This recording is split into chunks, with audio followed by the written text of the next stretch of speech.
Olá, galera eficiente! Sejam bem-vindos a mais uma edição. Nós aqui no programa sempre falamos de empatia, falamos de se colocar no lugar do outro. Então, antes de apresentar o nosso convidado, eu quero que vocês confiram esse vídeo.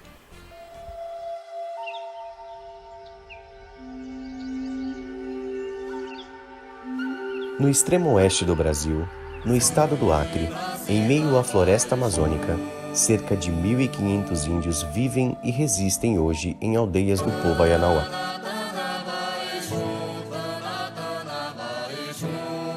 A aldeia Muxoinu, localizada no território indígena do Rio Gregório, fica a 6 horas de barco da cidadezinha mais próxima, a Vila de São Vicente.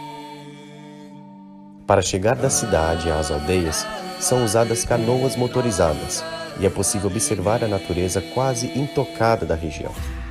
A relação dos indígenas com a floresta é especial. Dela, eles tiram todo o seu sustento e a ela agradecem em seus cantos marílios.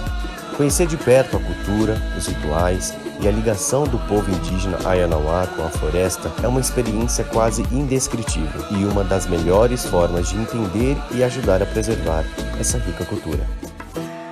Hoje, eles já entendem que a presença do homem branco nas aldeias, através de visitas e experiências pontuais e responsáveis, pode ser positiva para a difusão e preservação de suas raízes.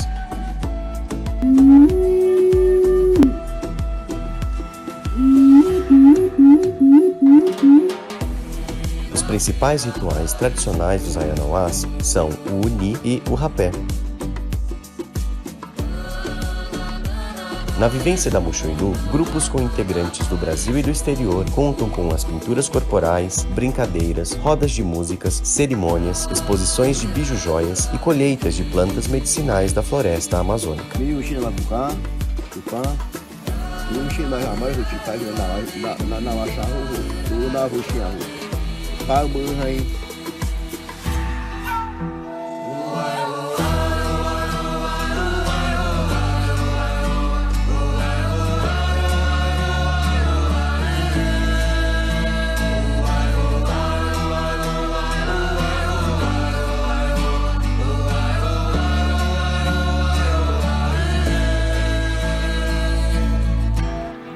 E falar de vivência, gente, é sempre interessante quando nós estamos integrados a outra cultura.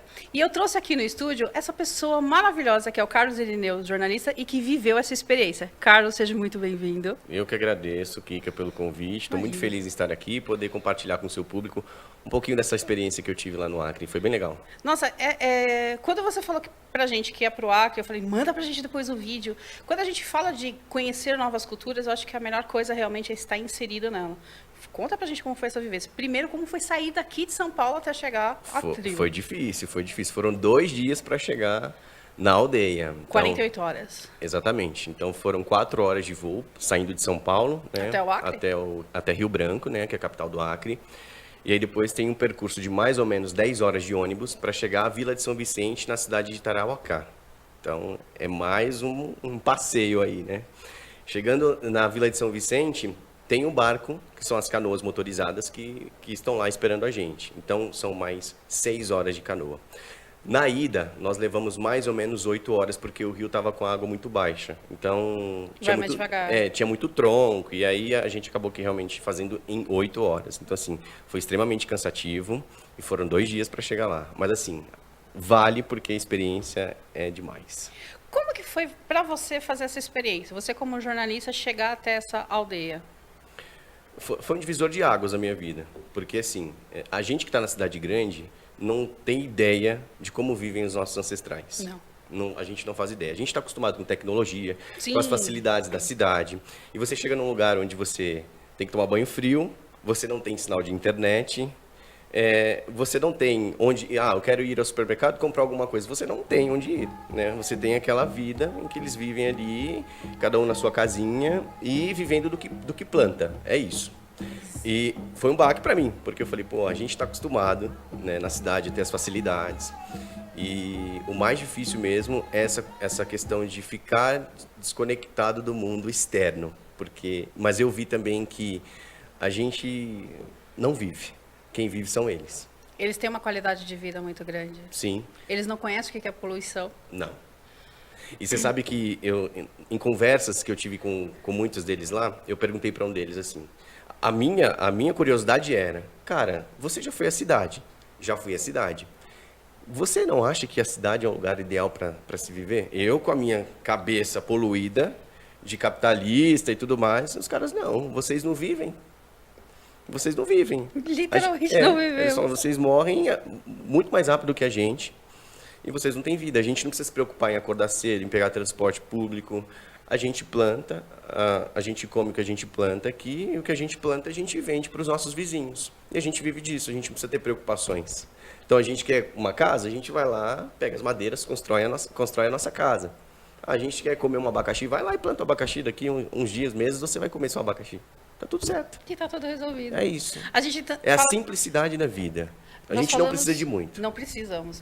Mas nós também falamos muito daquela coisa da coletividade, de trabalhar em equipe, e a gente vê esses exemplos na cultura indígena, Sim. que é justamente isso. Com pouco a gente consegue viver. E o mais ajudando um engraçado, outro. falando de coletividade, é que assim, eles matam os bichos, né? Eles vão pra caça. Então assim, matou uma anta. Então eles vão lá pegar aquela anta e eles vão dividir para todos ali da aldeia. Cada um com a sua família, cada um vai ter o seu pedacinho de carne lá. Então assim, esse espírito de coletividade é muito forte entre eles e isso é muito bacana. Não- Isso que a gente precisa bastante. né? Exatamente. Eles são muito unidos assim e eles recebem os brancos assim com muito amor. E o que está faltando É, bastante. é muito lindo assim a forma como eles tratam a gente, sabe? Então eu fui com um grupo de 5 pessoas, só que tinha mais um outro grupo lá, acho que mais uns 7, 8, e nós ficamos 7 dias realmente assim Mergulhados. num BBB, sabe? Porque assim, o meu grupo, por exemplo, parecia que eu já o conhecia assim há anos, porque é muito intenso o que a gente vive ali. Então assim, a gente tem atividades todos os dias, o dia inteiro. Então a gente acorda muito cedo, a gente dorme muito tarde, porque tem atividade o dia inteiro. Então você acorda às 6, é o seu café da manhã, depois você já tem uma atividade. Então você vai brincar, você vai para a floresta colher as plantas medicinais, que depois também serviu para dar o banho nos convidados. Depois você vai para as brincadeiras. Então Tem toda uma rotina tem, dentro deles que tem. A proporciona vivência em isso. si, ela tem uma programação, né? Que eles cumprem lá. E a ideia realmente é fazer você viver a vida deles. Né? Em 7 dias você vive literalmente a vida dos indígenas. Quando você está vivendo a experiência realmente de conhecer uma nova cultura, como que você define agora o Carlos depois dessa vivência? Totalmente tecnológico e agora... É bem desapegado. Bem desapegado. E eu vim, quando eu saí de lá, o meu percurso de volta foi realmente refletindo sobre as coisas que eu tenho, as coisas que eu quero e se realmente eu preciso. Isso é o mais importante. A gente não precisa de muita coisa para ser feliz e para viver bem. Sim. Né? Que isso foi o que eles me ensinaram lá, que a gente precisa de muito pouco para ser feliz. Porque a gente tem o péssimo costume de atribuir felicidade a coisas materiais. Exatamente. E não é bem assim. Né? É essa qualidade de vida. É você poder plantar e colher e comer aquilo que você plantou, sabe? É você não ter preocupações. E eles não têm preocupações. Essa é a verdade. Então, assim, a única dificuldade que eu senti ali deles, porque quando nós chegamos, 2 semanas anteriores, o pajé, ele sofreu um acidente. Nossa. Né? Um galho de uma árvore caiu na cabeça dele. E eu fiquei imaginando, falei, cara, a gente está a 6 horas da cidade, como é que você tem um atendimento médico, né? A única dificuldade deles, assim, porque a maioria das doenças, eles têm as medicinas. Mas, assim, e você precisa de um ponto, né? E eles falaram que assim, foi bem dificultoso, foi difícil, porque isso aconteceu 5 da tarde. Imagina só, você à noite num rio cheio de curvas, cheio de troncos, com uma pessoa ferida, tendo que chegar à cidade. Então eu fiquei pensando realmente nessas dificuldades. A acessibilidade, ela também É complicado. é bem complicada. É complicado. Eu fiquei questionando porque assim, eu vi muito tronco no rio. Eu não sei se aquilo ali tem a ver com desmatamento mesmo, ou se foram os ventos que derrubaram. Mas o percurso para chegar às aldeias, esse Rio Gregório, ele tem mais ou menos, se eu não me engano, 7 aldeias. Só que assim, é uma bem distante da outra. Então assim, tem aldeias muito mais distantes do que essa nesse Rio Gregório. Então você imagina, acontece uma coisa dessa, para você chegar ao hospital. Mas graças a Deus ele está bem. Está bem, né? Que Foi, conseguiu foi um susto. Então você imagina todo o susto lá do ferimento, mais essas dificuldades para você poder acessar o rio lá e chegar à cidade. E eles pensam nessa questão de proporcionar alguma coisa, de ter uma acessibilidade, de criar alguns caminhos, de poder sair dali e vir um pouquinho mais perto para a cidade, ou para eles... Não, eles estão muito bem inseridos ali. Então, essa questão do hospital, de ir à cidade, eu acho que é algo muito distante, assim, sabe? Pelo menos foi o que eu senti ali. Certo. Porque na maioria das coisas, assim, você tem uma dor de cabeça, uma dor de barriga, você levou uma picada de uma cobra, eles têm tudo lá para tratar. Então, todas essas medicinas eles têm lá na floresta. A natureza proporciona isso para eles. Exatamente. E o mais bonito de tudo isso é que eles respeitam muito a natureza. Isso é muito lindo. É isso que está faltando aqui na nossa civilização, né, gente? Aqui na cidade grande, como costumamos dizer. Deixa eu te fazer uma pergunta. Quantas pessoas estão ali nessa aldeia? Na aldeia Muxuinu, é uma aldeia pequena, eles estão ali mais ou menos 60 indígenas. Eles são uma aldeia bem pequena mesmo. As demais têm 1.500 pessoas, 2.000 Mas elas, pessoas. você falou que são bem distantes uma da outra. São distantes e eles são parentes, né? Essa do Rio Gregório é a tribo indígena, os Ayanauás. Então, mas, por exemplo, da aldeia Guarani, que é mais próxima da cidade, até a aldeia Muxuinu, a gente leva umas 2h30. Então, para você visitar o seu parente ali na aldeia Guarani, você vai ter que andar um pouquinho. Você sabe me dizer quantos homens e quantas mulheres tem ali? Olha, não sei, mas tem muito mais homens do que mulheres. Assim, olhando assim por alto, eu vi muito mais homens do que mulheres. E lá as atividades são divididas entre homens e mulheres. Por exemplo, os homens são responsáveis pelas caças, as mulheres pelo cuidado de casa e filhos. Isso, as eles mulheres respeitam bastante. cuidam da casa, dos filhos e elas trabalham muito com artesanato. Legal. Né? Então elas fazem os brincos, os colares, e aí elas mandam isso para a cidade, porque elas fazem essas relações com as pessoas que vão fazer as vivências, né? Então, além delas comercializarem lá no dia, né? Durante a vivência elas comercializam, elas também mandam para a cidade. Então ela faz o contato com você, a Kika quer um brinco aí para presentear alguém, eu produzo aqui e mando para você. E acaba sendo uma obra de arte porque é uma peça única, né? É única. E assim, o trabalho dá muito trabalho, inclusive, e o resultado é lindo, e eu acho que assim, a gente tem que valorizar. Sim. Tem que valorizar porque assim... Os nossos ancestrais, de onde nós viemos. Sim, eles sofreram e sofrem muito, né, Kika, assim. Eu estava conversando com uma indígena lá, e aí ela tava falando que ela gosta de vender os produtos dela e tal, e ela tem muita dificuldade porque ela não tem internet na casa dela. Então, para você ter uma noção, para instalar uma internet numa das casas da aldeia, custa R$8.000. Nossa. O indígena não tem renda. Não. Como é que ele vai instalar uma internet de R$8.000 na casa dele? E ela falou que essa é uma das dificuldades, porque assim, a internet que tem é uma internet via satélite, e ela não funciona muito bem, entendeu? Então assim, eles encontram algumas dificuldades, eles querem gerar renda, mas infelizmente não tem. O que eles têm de renda ali é o que eles plantam, e eles vendem para os parentes ali. Então, o forte deles é a mandioca, né? O que eles chamam de macaxeira. Então, eles plantam, colhem e eles vendem isso. Melancia, urucum. Urucum é o coloral, né? Que eles fazem o coloral, que é o vermelhinho. Eles usam para pintura, o coloral, e eles usam o genipapo, que é o fruto, também para fazer as pinturas. Deixa eu ter uma foto minha aí. Tem. Que eu estou pintado assim com uma flecha, aquilo ali é com genipapo. Essa daí, isso, é com genipapo, e o vermelho é o urucum. Que está no seu rosto, o que eles fazem. E é uma obra de arte também. É uma né? obra de arte. Eles têm uma mão leve para fazer esses desenhos. Sim. Eles têm uma habilidade que eu falo para de onde que vem essa habilidade realmente para fazer os desenhos e tudo mais. A gente tem curso, né? A gente cria as nossas habilidades através de cursos. Eles não. Eles têm eles chamam de dietas. Eles fazem dietas. Dietas? É como se fosse uma promessa. Então, eles ficam, eu vou ficar 1 ano sem tomar, sem comer comida, só tomando uma sopa, sem ter relação sexual, porque eles têm muito disso, né? E eu quero desenvolver o talento de pintar. Nossa. E eles acreditam muito nisso e dá muito certo. O poder da mente vai atraindo isso pra Faz gente. uma outra dieta, eu quero aprender a tocar, porque eles tocam muito bem. Eles tocam muito. E assim, eles não foram à escola. Como é que eles aprendem? Essa é a minha pergunta. Como eles aprenderam a É, ter essas habilidades? é com essas dietas. Então, você quer ser um pajé, então tem todo um processo, você tem que estudar, você tem que fazer dietas. E eles têm uma casinha no meio da floresta mesmo, que eles usam para essas dietas. Que a pessoa fica isolada lá, ela não tem contato com ninguém, ela fica usando as medicinas deles, para, ao fim disso, desenvolver lá o talento que ela quer, que ela deseja. Isso é fantástico, porque eu acho assim, isso está mais do que registrado realmente que o poder da mente consegue trazer Sim. muita coisa. Eles usam muito adereços, o cocar, por exemplo, que é uma coisa sagrada para eles. Sim. E como que chegou esses adornos para eles? Eles mesmos que produzem tudo? Eles que produzem.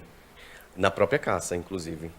Tudo na caça é aproveitado. Tudo na caça é aproveitado. Eles não matam só por matar, não. É para consumo. O que para nós seria um absurdo, para eles é normal. Porque, assim, é uma outra cultura. Que para veganos seria um absurdo, para eles. Exatamente. Por exemplo, teve um brinco que a moça ela falou para mim, olha, eu matei a arara, fiz o brinco e a gente consumiu a carne. A carne da arara.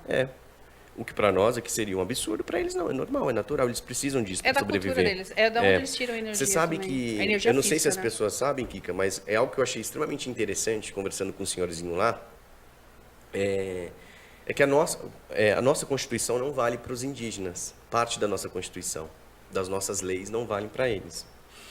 Um exemplo é o cara que deve pensão alimentícia. Esse senhorzinho, ele comentou comigo que ele tem 9 filhos. E ele falou que pela legislação ele não é obrigado a pagar a pensão. Ele já não estava mais com a esposa, a mãe dos filhos. E ele disse que ele foi para a cidade, ele trabalhou 8 anos na cidade para poder pagar a pensão. Não porque ele era obrigado, porque ele se sentiu na obrigação, porque ele falou que não achava justo a mulher bancar os 9 filhos sozinhos. E depois que ele sustentou os meninos por 8 anos, ele voltou para a aldeia. Então, se o cara tem filho na aldeia e ele não tem condições de pagar, ele não vai preso. Diferente da cidade aqui, né? Quem não paga pensão vai preso. Isso não se aplica para eles lá, porque eles não têm renda. É uma outra constituição para eles. Eles têm toda uma cultura, eles têm toda realmente assim umas leis, diga-se de passagem. Sim. Voltando só um pouquinho no assunto do cocar, porque na verdade assim, na sua foto que você está com a pintura, a gente sabe que, por exemplo, assim, as tribos elas se identificam, as aldeias se identificam realmente pelos adornos. Então, o cocar é para quem é pajé, é para quem é um líder. E você conseguiu essa autorização para colocar? Eles deixam para fazer foto? Na verdade, o cocar não é só para pajé, né? Acho que tem outras fotos aí que os meninos que estão tocando, cantando, eles também usam. Inclusive o cocar, eles disponibilizam para a gente comprar lá. Então acredito que não seja algo exclusivo do pajé, né? Porque a gente pode usar. Então assim, todo mundo é autorizado a pegar, tirar uma foto. Obviamente que tem toda uma reverência, tem que ter respeito pelo adereço e tal. Mas acredito eu que não seja algo específico pro pajé, porque eles vendem. Né, então. E é algo também para eles terem uma forma também de estarem divulgando a existência deles. Exatamente. A gente chama muito aqui no Viver, a gente fala muito da pessoa com deficiência de ser invisível. Pessoas invisíveis para a sociedade. Sim. E eu creio que também os indígenas, a cultura indígena passa por essa invisibilidade também. Uma vez que estão isolados lá no ar. Por opção, a gente não pode esquecer disso também, que por uma opção deles, eles estão ali também. Mas a sociedade, o capitalismo, muitas vezes passa por cima disso e quer desmatar e tudo mais. Então é uma forma que eu acho que também eles têm... E eles cuidam também, né, Kika? Então, assim, eu acho que... Como é que a gente pode valorizar isso? Existem grupos de viagem que realizam essas expedições, essas vivências por ano. Então, eu acho que as pessoas que têm curiosidade de viver, ter uma experiência como essa... Então, existem grupos que realizam essas vivências. Eu fiz essa vivência com grupos de viagem do Acre, que tem uma pessoa lá que ela tem uma conexão muito próxima com os indígenas, que é a Renata Reluz. Ela é uma pessoa que ela orienta as pessoas, que ela leva os grupos, ela acompanha. Então, porque você não pode chegar lá invadindo, né? Não dá para você chegar, eu quero entrar. Não é bem assim. Você precisa ter alguém que faz essa intermediação. E eu fui pela Renata, que é uma pessoa lá do Acre. Ela é responsável por levar vários grupos a várias aldeias, inclusive, não só aldeias ali do Acre, ela leva para aldeias do Brasil inteiro. Você sabe quantas aldeias existem em território nacional? Não faço ideia. Mas o que eu acho fantástico realmente assim, a gente precisa conhecer de perto para poder realmente ter essas experiências para a gente poder contar. Agora, você indo para uma aldeia indígena, e o nome do programa é Viver Eficiente, você acha que lá, sim, eles vivem de forma eficiente? Com certeza, foi aquilo que a gente estava falando no início. Eles vivem de forma eficiente e com qualidade. Qualidade que aqui a gente não tem muita coisa, A gente não tem, E o mais bonito de tudo, Kika, é o respeito que eles têm pela nossa natureza, o respeito que eles têm pelas medicinas deles, pelo espaço deles. Eles agradecem muito todos os dias pela vida. É uma coisa muito bonita de ver, assim, sabe? A fé, né? É muito bonito.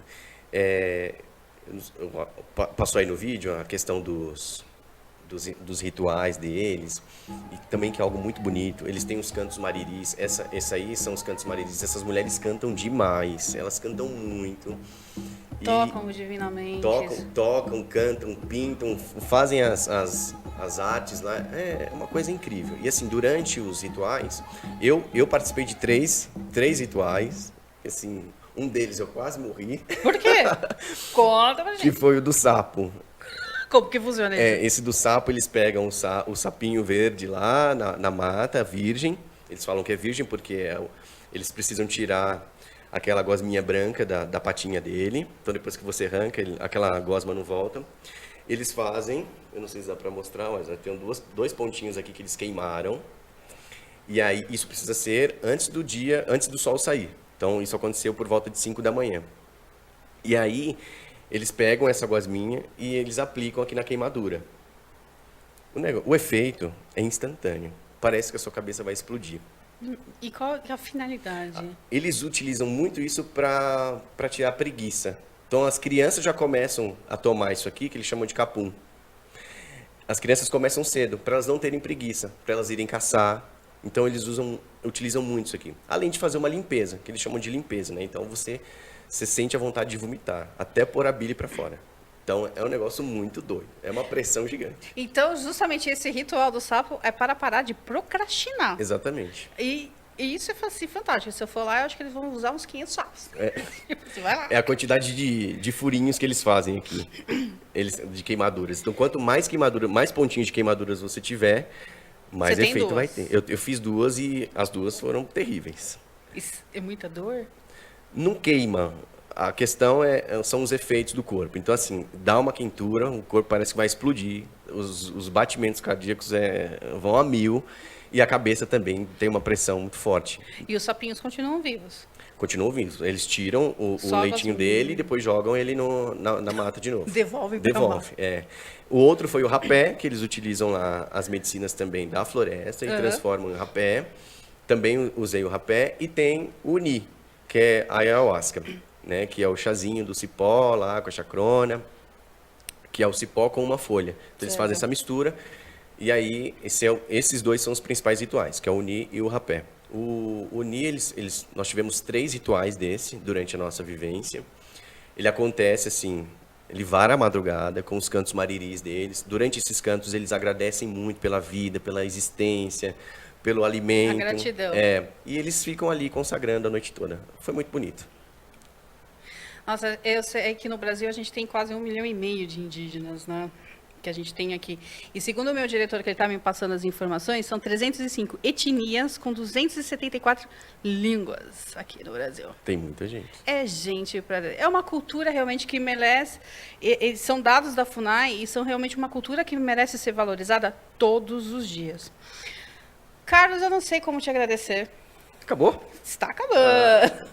Eu queria que você deixasse aqui para os nossos amigos que acompanham o nosso programa os seus contatos para que as pessoas possam se inteirar mais desse assunto e que também queiram conhecer como que faz para entrar em contato com a Renata, para que possa ter essa vivência lá no Acre. Tem meu Instagram aí, que as pessoas podem acessar. Eu postei bastante foto lá, os vídeos. Mas ressalta seu Instagram, por gentileza. @carlosirineu_, tá aí na telinha. É que nós temos algumas pessoas com deficiência visual, então é sempre bom a gente reforçar. Ah, sim, claro. E aí, quem quiser o contato da Renata, pode entrar em contato comigo, que eu repasso o contato para ela e tá tudo o certo. Carlos responde direct rapidamente. Sim, Você sempre tá ligadinho lá nas mensagens. Eu tô conectado, hein, galera? Pode mandar.